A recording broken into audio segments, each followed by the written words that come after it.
November 31 నాడు on డ్యూటీలో ఉండి ఆయన తెలంగాణ కోసం వీరమరణం పొందడం జరిగింది. మరియు అతడు వీరమరణం పొందిన తర్వాత తెలంగాణ హస్తనరాల ఉద్దేశంతో ఆయన మరణించడం జరిగింది. మరి ఈయన బహుజనులలో ముదిరాజు బిడ్డ కాబట్టి మేము ఈ మా కోటగిరి మండలంలోని కోటగిరి మండలంలో ఆయన ప్రతి సంవత్సరంగా ఈ సంవత్సరం కూడా ఆయన వర్ధంతి జరుపుకుంటున్నాము.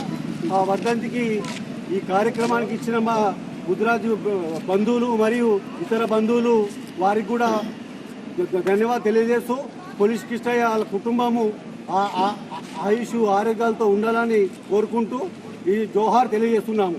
జోహార్ పోలీస్ కిష్టయ్య. ఈరోజు కోటగిరి మండలంలోని ముదిరాజ్ సంఘం ఆధ్వర్యంలో ఏర్పాటు చేసినటువంటి మన కానిస్టేబుల్ కిష్టయ్య వర్ధంతిని ఈ రోజుగా ఘనంగా జరుపుకోవడం జరిగింది.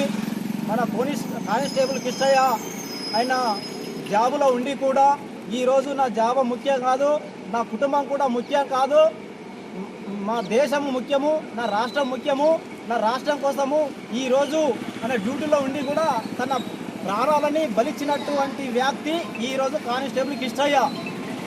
కాబట్టి ఈరోజు చాలా మందికి స్వార్థాలు ఉంటాయి, కానీ అతను మాత్రము ఆయన కుటుంబాన్ని కూడా లెక్క చేయకుండా రాష్ట్రాన్ని కోసము ఆయన ప్రాణాలు తెగించినటువంటి కానిస్టేబుల్ కిష్టయ్య కూడా మరొకసారి గుర్తు చేయాల్సిన అవసరం ఉన్నది.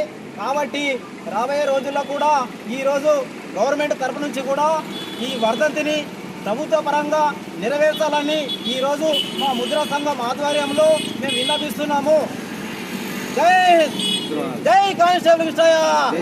జోహార్.